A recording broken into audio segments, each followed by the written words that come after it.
High, welcome back to the world of me. आणि आज मी एक चॅलेंज घेऊन आले स्वतःसाठी, कारण की माझ्यामध्ये कंटिन्युटी हा विषयच नाही. मला लगेचच बोर होते. कुठली पण गोष्ट काय करायला घेतली की मला लगेच बोर होते. सो मी हे एक चॅलेंज घेऊन आली आहे माझ्यासाठी. तर त्याच्यामध्ये तुम्हाला मला सपोर्ट करायचा आहे आणि रोज मी व्हिडिओ टाकणार आहे 30 डेजमध्ये, आणि त्याच्यामध्ये व्ह्यू 3 मिलियन्स माझे झाले पाहिजेत. ॲक्च्युली यूट्यूबचा अल्गोरिदम आहे की 90 डेजमध्ये 3 मिलियन्स, पण मी जरा एक्स्ट्रा चॅलेंज घेतलं आहे कारण माझा आळस कमी करण्यासाठी आणि मला मॉनिटाईज करून घ्यायचं आहे माझं चॅनल. सो तुम्ही मला सपोर्ट करायचा आहे, कारण मी व्हिडिओज टाकते, व्ह्यूज येत आहेत, पण मी कंटिन्युटी ठेवत नाही आहे. त्याच्यामुळे माझं परत एकदा मी बॅकला येते.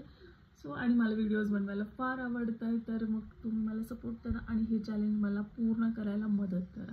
आणि आज हा माझा फर्स्ट व्हिडिओ असणार आहे चॅलेंज 30 डेजच्या चॅलेंजमध्ये. सो आपण चेक करूया आपल्या मिलियन्समध्ये जातात का व्ह्यू आणि मॉनिटाईज होतोय का. Please support me. बाय.